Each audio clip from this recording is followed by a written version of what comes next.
ಎಲ್ಲರಿಗೂ ನಮಸ್ಕಾರ. ಮಂತ್ರಾಲಯಕ್ಕೆ ಹೋಗೋ ಪ್ಲಾನ್ ಇದೆಯಾ? చాలా ಜನ ಹೋಗ್ತಾರೆ. ಆದ್ರೆ ಸಾಮಾನ್ಯವಾಗಿ ಒಂದು ದಿನದ ಟ್ರಿಪ್ನಲ್ಲಿ ಅಲ್ಲಿನ ಸುತ್ತಮುತ್ತ ಇರೋ ಕೆಲವು ಅದ್ಭುತ ಜಾಗಗಳನ್ನ ಮಿಸ್ ಮಾಡ್ಕೋತಾರೆ.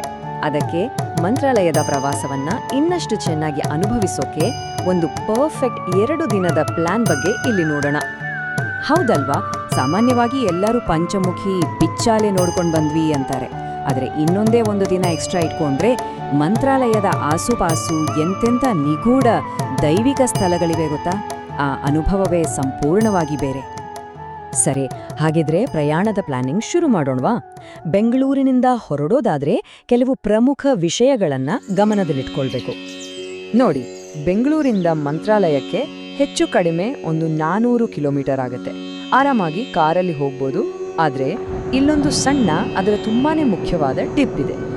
ಮೊದಲನೇ ಮತ್ತು ತುಂಬಾನೇ ಇಂಪಾರ್ಟೆಂಟ್ ಟಿಪ್ ಇದು: ಗಾಡಿಗೆ ಫುಲ್ ಟ್ಯಾಂಕ್ ಪೆಟ್ರೋಲ್ ಕರ್ನಾಟಕದಲ್ಲೇ ಹಾಕಿಸ್ಕೊಂಡ್ಬಿಡಿ. ಯಾಕೆ ಗೊತ್ತಾ? ಆಂಧ್ರ ಪ್ರದೇಶಕ್ಕೆ ಕಾಲಿಟ್ಟ ತಕ್ಷಣ ಪೆಟ್ರೋಲ್ ಬೆಲೆ ಲೀಟರ್ಗೆ ಸುಮಾರು 7ರಿಂದ 8 ರೂಪಾಯಿ ಜಾಸ್ತಿ ಇರುತ್ತೆ. ಇದರಿಂದ ದೊಡ್ಡ ಉಳಿತಾಯ ಆಗುತ್ತೆ ಅಲ್ವಾ? ಗೂಗಲ್ ಮ್ಯಾಪ್ಸು ಕೆಲವೊಮ್ಮೆ ಶಾರ್ಟ್ಕಟ್ ಅಂತ ಸಣ್ಣ ಹಳ್ಳಿ ರೋಡ್ ತೋರಿಸ್ಬೋದು. ಆದರೆ ಅಪ್ಪಿತಪ್ಪಿಯೂ ಆ ದಾರಿಯಲ್ಲಿ ಹೋಗಬೇಡಿ. ಬದಲಿಗೆ ಅದೋನಿ ಹೈವೇ ಮೂಲಕ ಪ್ರಯಾಣ ಮಾಡಿ.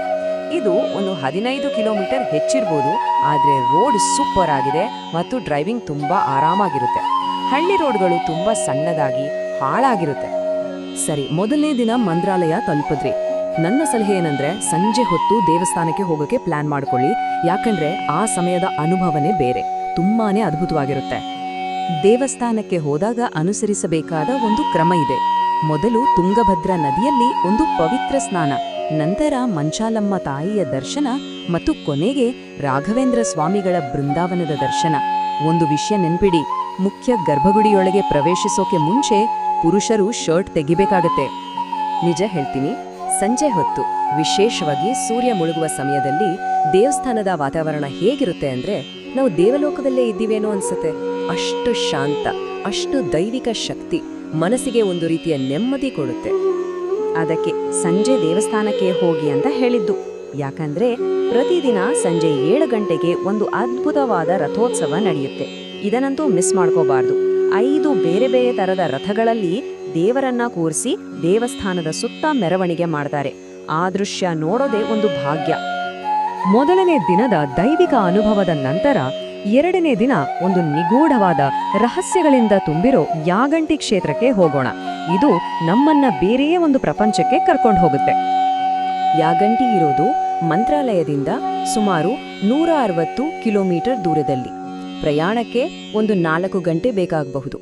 ದಾರಿಯುದ್ದಕ್ಕೂ ಸುಂದರವಾದ ಹಳ್ಳಿ ರಸ್ತೆಗಳು, ಪ್ರಕೃತಿಯ ಸೌಂದರ್ಯವನ್ನ ಎಂಜಾಯ್ ಮಾಡಬಹುದು. ಈ ಸ್ಲೈಡ್ನಲ್ಲಿರೋ ಮಾಹಿತಿ ತುಂಬಾನೇ ಮುಖ್ಯ. ಗಂಟೆಗೆ ಹೋಗೋ ದಾರಿಯಲ್ಲಿ ಒಂದೇ ಒಂದು ಹೋಟೆಲ್ ಕೂಡ ಇಲ್ಲ. ಅದಕ್ಕೋಸ್ಕರ ಮಂತ್ರಾಲಯದಲ್ಲೇ ಹೊಟ್ಟೆ ತುಂಬಾ ತಿಂಡಿ ತಿಂದು ಹೊರಡಿ, ಅಥವಾ ದಾರಿಗೇನಾದ್ರೂ ತಿಂಡಿ ಪಾರ್ಸಲ್ ತಗೊಂಡು ಹೋಗೋದು ಬೆಸ್ಟ್. ಯಾಗಂಟಿ ಯಾಕಷ್ಟು ವಿಶೇಷ ಅಂದ್ರೆ ಅಲ್ಲಿರೋ 3 ಅದ್ಭುತ ರಹಸ್ಯಗಳು ಒಂದೊಂದು ನಮ್ಮನ್ನ ಬೆರಗುಗೊಳಿಸುತ್ತೆ. ಬನ್ನಿ ಅವುಗಳನ್ನ ಒಂದೊಂದಾಗಿ ನೋಡೋಣ. ಯಾಗಂಟಿಯ ಅತ್ಯಂತ ಪ್ರಸಿದ್ಧ ರಹಸ್ಯ ಅಂದ್ರೆ ಈ ಬೆಳೆಯೋ ನಂದಿ. ಹೌದು, ನೀವು ಕೇಳ್ತಾ ಇರೋದು ನಿಜ. ಆರ್ಕಿಯಾಲಜಿಕಲ್ ಸರ್ವೆ ಆಫ್ ಇಂಡಿಯಾದವರೇ ಈ ನಂದಿ ವಿಗ್ರಹ ಪ್ರತಿ 20 ವರ್ಷಕ್ಕೆ 1 ಇಂಚ್ ಬೆಳೀತಿದೆ ಅಂತ ದೃಢಪಡಿಸಿದ್ದಾರೆ. ಕಲಿಯುಗದ ಕೊನೆಯಲ್ಲಿ ಈ ನಂದಿ ಎದ್ದು ನಿಂತು ಗರ್ಜಿಸುತ್ತೆ ಅನ್ನೋ ಒಂದು ನಂಬಿಕೆಯೂ ಇದೆ. ಇದು ಯಾಗಂಟಿಯ 2ನೇ ಆಶ್ಚರ್ಯ. ದೇವಸ್ಥಾನದ ಸುತ್ತಮುತ್ತಲಿನ ಜಾಗದಲ್ಲಿ ಒಂದೇ ಒಂದು ಕಾಗೆ ಕೂಡ ಕಾಣಿಸಲ್ಲ. ಇದರ ಹಿಂದೆನೂ ಒಂದು ಹಳೆ ಕಥೆ ಇದೆ. ಹೌದು, ಪುರಾಣದ ಪ್ರಕಾರ ಅಗಸ್ತ್ಯ ಮುನಿಗಳು ಇಲ್ಲಿ ತಪಸ್ಸು ಮಾಡಬೇಕಾದ್ರೆ ಕಾಗೆಗಳು ಬಂದು ಅವ್ರಿಗೆ ತೊಂದರೆ ಕೊಟ್ಟುವಂತೆ. ಅದಕ್ಕೆ ಕೋಪದಿಂದ ಈ ಪ್ರದೇಶದಲ್ಲಿ ಕಾಗೆಗಳು ಕಾಣಿಸ್ಕೊಳ್ಳದ ಹಾಗೆ ಶಾಪ ಕೊಟ್ರು ಅಂತ ಹೇಳ್ತಾರೆ. ಇನ್ನು 3ನೇ ರಹಸ್ಯ ಅಂದ್ರೆ ಇಲ್ಲಿರೋ 3 ನೈಸರ್ಗಿಕ ಗುಹೆಗಳು: ಅಗಸ್ತ್ಯ ಗುಹೆ, ವೀರಬ್ರಹ್ಮ ಗುಹೆ ಮತ್ತು ವೆಂಕಟೇಶ್ವರ ಗುಹೆ. ನಿಮ್ಗೆ ಇನ್ನೊಂದು ಇಂಟ್ರೆಸ್ಟಿಂಗ್ ವಿಷಯ ಹೇಳ.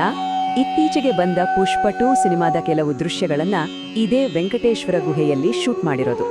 ಹಾಗಿದ್ರೆ ಯಾಗಂಟಿಯ ರಹಸ್ಯಗಳನ್ನೆಲ್ಲ ನೋಡಿದ್ಮೇಲೆ ಈ ಇಡೀ ಪ್ರವಾಸದ ಪ್ರಮುಖಾಂಶಗಳನ್ನ ಒಮ್ಮೆ ನೆನಪಿಸ್ಕೊಳ್ಳೋಣ. ಈ 4 ಪಾಯಿಂಟ್ಸ್ ನೆನ್ಪಿಟ್ಕೊಂಡ್ರೆ ನಿಮ್ಮ ಪ್ರವಾಸ ತುಂಬಾನೇ ಸುಲಭ ಮತ್ತು ಆನಂದದಾಯಕ ಆಗುತ್ತೆ. ಇಂಧನ, ಸರಿಯಾದ ಸಮಯ, ಆಹಾರ ಮತ್ತು ಸರಿಯಾದ ಮಾರ್ಗ, ಈ 4 ಸರಿಯಾಗಿ ಪ್ಲಾನ್ ಮಾಡ್ಕೊಂಡ್ರೆ ನಿಮ್ಮ ಟ್ರಿಪ್ ಖಂಡಿತವಾಗ್ಲೂ ಯಶಸ್ವಿ ಆಗುತ್ತೆ. ಹಾಗಿದ್ರೆ ಮುಂದಿನ ಸಲ ಮಂತ್ರಾಲಯಕ್ಕೆ ಹೋದಾಗ ಈ 2 ದಿನದ ಪ್ಲಾನ್ ಟ್ರೈ ಮಾಡಿ ನೋಡಿ. ಬೆಳೆಯೋ ನಂದಿನ, ಕಾಗೆಗಳೇ ಇಲ್ಲದ ಜಾಗನ, ಅಥವಾ ಆ ನಿಗೂಢ ಗುಹೆಗಳ ಯಾಗಂಟಿಯ ಯಾವ ರಹಸ್ಯ ನಿಮ್ಮನ್ನ ಮೊದಲು ಕರೀತಿದೆ? ಈ ಮಾಹಿತಿ ನಿಮ್ಮ ಪ್ರವಾಸವನ್ನ ಇನ್ನಷ್ಟು ಅದ್ಭುತವಾಗಿಸುತ್ತೆ ಅಂತ ಭಾವಿಸ್ತೀನಿ.